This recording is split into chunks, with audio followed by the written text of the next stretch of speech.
இதுக்கு மெயினாக அல்டிமேட்டாக கரூரோட 41 பேரோட மரணம். அவருக்கு பதிலடி கொடுக்கணும். அவர் அந்த கரூர் மீட்டிங்க்கு எவ்வளோ தொல்லை கொடுத்தாரு. திமுக ஆளுங்கட்சியாக இருக்கும்போது அவருடைய அராஜகத்தை உச்சலத்தில் இருந்தது. அவர் ஒன்றும் பரிசுத்தமான ஆய்வு ஒன்றும் கிடையாது யார் செந்தில் பாலாஜி. அவர் மேலே பல வழக்குகள் நிலுவையில் இருக்குது. சேகர்பாபு அண்ணனை கொஞ்சம் ஓரம் கட்டியிருக்கிற மாதிரி தெரியுது நம்ம வெளியே பார்வையிலே. அதனால் செந்தில் பாலாஜிக்கு முக்கியத்துவம் கொடுக்குறாங்க. உதயநிதி ஸ்டாலின் முதல்வர் ஆனால் செந்தில் பாலாஜி துணை முதல்வர் ஆவார். அதுக்கு தான் அவர் முயற்சி பண்ணிக்கிறாரு. அடுத்த இடத்துக்கு அது உள்ளே வந்துடணும், பொதுச் செயலாளர் இடத்த தட்டி பறிக்கணும், திமுகவில் துரைமுருகன் பொறுத்தவரைக்கும் முயற்சி பண்ணுறது, கடுமையாக முயற்சி பண்ணுறது. இதுக்கு அப்பால் சினி ஃபீல்டு ஒரு இன்வால்மெண்ட் நிறைய இருக்குது. 2 பேருக்குமே, விஜய்க்கும் இருக்குது, உதயநிதிக்கும்.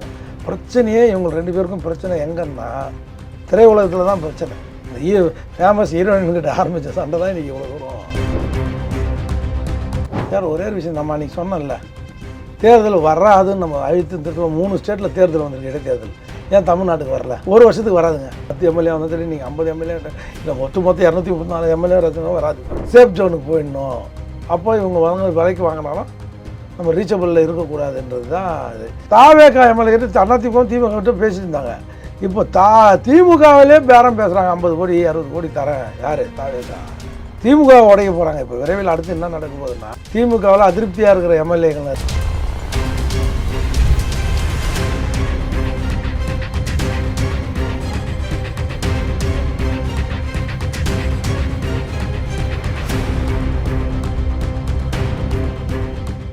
ரியல் ஒன் உறவுகளே, நடுநிலையோடு பொறுப்புடன் செய்திகளை வழங்கி பல லட்சக்கணக்கான மக்களின் நம்பிக்கையை பெற்ற நமது சேனலின் வளர்ச்சிக்கு உங்கள் ஆதரவு தேவை. இந்த ஊடக பயணம் தொடர்ந்து வலுப்பெற திரையில் தெரியும் QR கோட் ஸ்கேன் செய்தோ அல்லது டிஸ்கிரிப்ஷனில் உள்ள வங்கி விவரங்கள் மூலம் உங்களால் முடிந்த அளவு சப்போர்ட் செய்யுங்கள். உங்கள் ஒவ்வொரு ஆதரவும் நமது குரலை இன்னும் பல லட்சம் பேரிடம் கொண்டு செல்ல உதவும். ரியல் ஒன் நேயர்களுக்கு வணக்கம். இன்று நம்மளுடைய நேர்காணலுக்கு ஆவின் திரு வைத்தியநாதன் அவர்கள் இணைஞ்சிருக்காங்க. சார் வணக்கம். வணக்கங்க சார். தற்பொழுது செந்தில் பாலாஜி அவர்கள் மேல பல குற்றச்சாட்டுகள் சொல்லப்பட்டு இருக்கு. அதாவது தாவேகா எம்எல்ஏக்கு பேரம் பேசினாங்க. 35 கோடியிலிருந்து 50 கோடி வரைக்கும் பேசப்பட்டிருக்காங்க. தற்பொழுது செந்தில் பாலாஜி கைது செய்யப்படுவதற்குண்டான நடவடிக்கையும் இருக்கு. அவர் கூட தம்பியும், தலைமையாக இருக்கக்கூடிய தம்பியும் கைது செய்யப்படுவார் அப்படின்ட்டு சொல்லப்படுது. என்ன இது பின்னணியில் இருக்கக்கூடிய விஷயங்கள்? இதுக்கு மெயினாக அல்டிமேட்டாக கரூரோட 41 பேரோட மரணம். அவருக்கு பதிலடி கொடுக்கணும். அவர் அந்த கரூர் மீட்டிங்க்கு எவ்வளோ தொல்லை கொடுத்தாரு. திமுக ஆளுங்கட்சியாக இருக்கும்போது அவருடைய அராஜகத்தை உச்சலத்தில் இருந்தது. அவர் ஒன்றும் பரிசுத்தமான ஆய்வு ஒன்றும் கிடையாது யார் செந்தில் பாலாஜி. அவர் மேலே பல வழக்குகள் நிலுவையில் இருக்குது. அதுதான் அவர் போகிற இடத்துல ஆக்டிவாக இருப்பார். கொஞ்சம் காய்க்கிற மரத்தில் தான் கல்லடி போடுன்னு சொல்லுவாங்க. அது மாதிரி அவர் கொஞ்சம் காய்க்கிற மனம். அதனால் நிறைய அடுத்து திமுகவில் உதயநிதி ஸ்டாலினுக்கும் தளபதிக்கும் அந்த தளபதியோட துர்கா ஸ்டாலினுக்கு மிக நெருக்கமாக இருக்கார். அவர் இப்போவும் கிச்சன் எந்த வேலை சொன்னாலும் கச்சிதமாக முடித்து தருவார். இப்போ அண்ணன் சேகர்பாபு கை கொஞ்சம் டவுன் ஆகிருக்கு. அதனால் அந்த இடத்த சரி பண்ணணும். ஏன்னா இப்போ ப்ரெஸ் மீட்லாம் பரந்தாமனை வச்சு கொடுக்குறாங்க. சேகர்பாபு அண்ணனை கொஞ்சம் ஓரம் கட்டியிருக்கிற மாதிரி தெரியுது நம்ம வெளியே பார்வையிலே. அதனால் செந்தில் பாலாஜிக்கு முக்கியத்துவம் கொடுக்குறாங்க.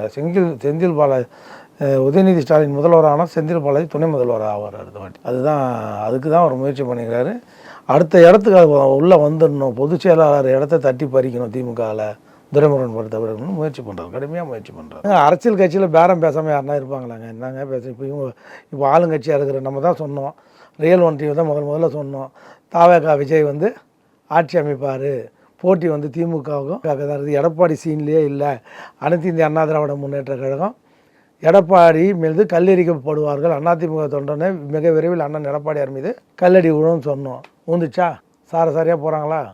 இதெல்லாம் நம்ம ப்ரெடிக்ட் பண்ணி வேறு எந்த பெரிய மீடியாவும் சொல்லலை. ஆனால் ரியல் ஒன் இதெல்லாம் ஒரு ஆண்டுக்கு முன்னாடியே பதிவு பண்ணியிருக்கோம். இது ரேடார்லேயே சிக்காது. விஜயோட ஓட்டு ரேடார்லேயே கணிக்கவே முடியாத ஓட்டுகளாக இருக்குது. மக்கள் மௌன புரட்சி செய்ய போகிறாங்க. இந்த 2 கட்சியுமே வராது. இதெல்லாம் நம்ம கரெக்டாக பதிவு பண்ணியிருக்கிறோம். நீங்கள் பதிவுலாம் எடுத்து பாருங்கள். ரியல் ஒன்றில் இதெல்லாம் நம்ம கரெக்டாக பதிவு பண்ணியிருக்கிறோம். கருத்து கணிப்பு இவங்கெல்லாம் விட நம்ம பக்காவாக கணித்தோம். தாவேகா வரும், அடுத்த இடத்துல திமுக வரும். இவர் சீமானோட தான் போட்டி போடுவார்னு நின்னோம். யார்? அதுக்கேற்ற மாதிரி 133 இடத்துல 3வது இடத்துக்கு போயிடுச்சு. எது ஏடிஎம்கே 13 இடத்துல டெபாசிட் போயிடுச்சு ஏடிஎம்கே. தோல்வி சாய்ந்து தான், வெற்றி தோல்வி, அது ஈஸி தான். ஆனால் ஏடிஎம்கே அண்ணன் எடப்பாடியார் தலைமையாக வந்து தன்னை அந்த வளர்த்துக்கலன்னு தான் சொல்கிறோம். அரவணைக்கலான அனைவரையும் அரவணைச்சு போகல. ஆட்சியில் இருக்கும்போது எம்எல்ஏங்களை அரவணைச்சார், எதிர்கட்சிக்காரங்களை அரவணைச்சார் அளவுக்கு தொண்டனையும் கட்சிக்காரங்களையும் அவர் அரவணைக்க மறந்துட்டார். இப்போ இந்த விஷயம் சார், செந்தில் பாலாஜி பேரம் பேசுகிறாருன்னா யார் பேச சொல்கிறா, இவரை யார் நகர்த்துறா? சார், செந்தில் பாலாஜி வந்து இந்த விஜயோட ஆட்சியை கண்டினியூ பண்ண விரும்பலை. உதயநிதி ஸ்டாலினும் செந்தில் பாலாஜி ஒரே நேர்கோட்டில் பயணிக்கிறாங்க. இந்த ஆட்சியை விஜய் வந்து 6 மாதத்துக்கு மேலே கண்டினியூ பண்ண விடக்கூடாதுன்னு டார்கெட் ஃபிக்ஸ் பண்ணி தான் அவங்க வேலை பார்க்குறாங்க. ஆல்மோஸ்ட் எனக்கு தெரிஞ்சு அந்த டார்கெட் சக்ஸஸ் ஆகும், கண்டிப்பாக ஆகும். 6 மாதத்தில் இந்த ஆட்சி கழுவுறதுக்கான வாய்ப்புகள் அதிகமாக தெரியுது. நம்ம எப்படி எல்லாத்தையும் முன்கூட்டியே சொல்கிறோன்ற மாதிரி. ஏன்னா அவங்க கிட்ட பணம் இருக்குது, திமுக கிட்ட படை அவங்க கையில் எத்தனையோ லட்சம் கோடி இருக்குது பணம். அவங்களுக்கு வந்து ஆட்சி அதிகாரத்தை சுழிச்சிட்டு இப்போ இருக்க முடியல. இவங்க அதனால தான் இதை சுதாரிச்சிக்கின்னு இவங்க என்ன பண்ணுறாங்க, அதிமுக இவ்வளோ நாள் வேணான்னு ஒதுக்கி வச்சுருந்த அதிமுக சட்டமன்ற உறுப்பினர் திரும்ப கூப்பிட்டாங்க, ரீகால் பண்ணி வர வச்சு நம்ம ஸ்ட்ரென்த்தை வந்து ஒரு நம்ம 118க்கு சுகராக வைக்கக்கூடாது, 150க்கு மேலே வச்சுக்கணும், சேஃப் ஜோனுக்கு போயிடணும். அப்போ இவங்க விலைக்கு வாங்கினாலும் நம்ம ரீச்சபிளில் இருக்கக்கூடாதுன்றது தான் இது. இவ்வளோ நாள் அதிமுக எம்எல்ஏ கிட்ட பேசியிருந்தாங்க பேரம். இன்றைக்கி இவங்க அங்கே பேசின உடனே, திமுக பேரம் பேசின உடனே தாவேகா எம்எல்ஏ கிட்ட திமுக கிட்ட பேசியிருந்தாங்க. இப்போ திமுகவிலே பேரம் பேசுகிறாங்க, 50 கோடி 60 கோடி தரேன். யார்? தாவேகா. திமுக உடைக்க போகிறாங்க. இப்போ விரைவில் அடுத்து என்ன நடக்க போகுதுன்னா, திமுகவில் அதிருப்தியாக இருக்கிற எம்எல்ஏகள் தெரியல, அது ஒரு கட்சி கடமை கண்ணியம் கட்டுப்பாட்டோட ஒரு கட்சி. அதில் மிகப்பெரிய பிளவை உண்டு பண்ண போகிறாங்க. துரைமுகன் பொதுச் செயலாளர் வந்து வெளில போனார்னா அங்கேயும் ஒரு வன்னியர் குரூப் வந்து வேலையில் இறங்கி வெளியில் தாவேக்காக்கு ஆதரவு கொடுக்கறதுக்கு தயாராகிட்டு இருக்காங்க. வன்னியகுல மக்கள் சத்திரியர்கள் வந்து அதுக்கு தயாராகிட்டு இருக்கிறதா தான் எனக்கு வந்த தகவல். ஓகே, அது வந்து தளபதி ஸ்டாலின் வந்து கூப்பிட்டு வச்சு அதை சரி பண்ணுவாரான்னா அவங்களும் ஆக்டிவாக இல்லை. உடம்பு அவருக்கு இல்லை, மனசு மக்களுக்கு இவ்வளோ பண்ணி நல்லது பண்ணி கூட மக்கள் நம்மளை ஏற்றுக்கலைன்ற வருத்தம் ரொம்ப அவரை பாதிச்சிருக்கு. தண்ணியே தோக்கடிப்பாங்கன்னு எதிர்பார்க்காத ஷாக் இல்லை குளத்தூர். அதனால் அந்த வருத்தங்கள் நிறைய இருக்குது. அந்த குளத்தூர் மக்களுக்கு இப்போ அழுகுறாங்க, ஃபீல் பண்ணுறாங்க, அங்கே ஒன்றுமே நடக்க மாட்டேது குளத்தூர். ஓகே, இந்த ஒரு சூழ்நிலையில் இப்போது தாவேக்கா எம்எல்ஏக்களுக்கு பேரம் பேசியிருக்காங்க அப்படின்னா செந்தில் பாலாஜியை தலைமறைவாக சொன்னாங்க அப்படிங்கிற மாதிரியெல்லாம் தகவல் வருது. அது சார், அவரெல்லாம் இந்த சின்ன அவருக்கு வந்து லீகல் பட்டாலியன் ரொம்ப ஜாஸ்தி சார். நாமக்கல் செந்தில், அம்மாக்கள் ஆயிரந்தவர் இருக்கார், அப்புறம் தம்பா, கருப்பையா, ஒரு மிகப்பெரிய லீகல் பட்டாலியன் ஜாஸ்தி. இந்த சின்ன கேஸுக்கெல்லாம் அவர் வந்து ஓடி வளையா தலைமுறை இதெல்லாம் வந்து பெரிய இதெல்லாம் ஆதாரம் கொடுக்க முடியாது. இப்போ நயினார் நாகேந்திரன் மேலே 4 கோடி ட்ரெயினில் பிடிச்சாங்க, என்ன ஆச்சு? இது வரைக்கும் ஆதாரம் இருந்ததா? டைலூட்டாக போயிட்டு அரசியல்வாதிக்கு மேலே கேஸ் போட்டதா ரொம்ப நாள் எடுக்கும், அதுக்குள்ளே அட்ஜஸ்ட்மெண்ட் நடக்கும், பேச்சுவார்த்தை நடத்தி சரி பண்ணிப்பாங்க.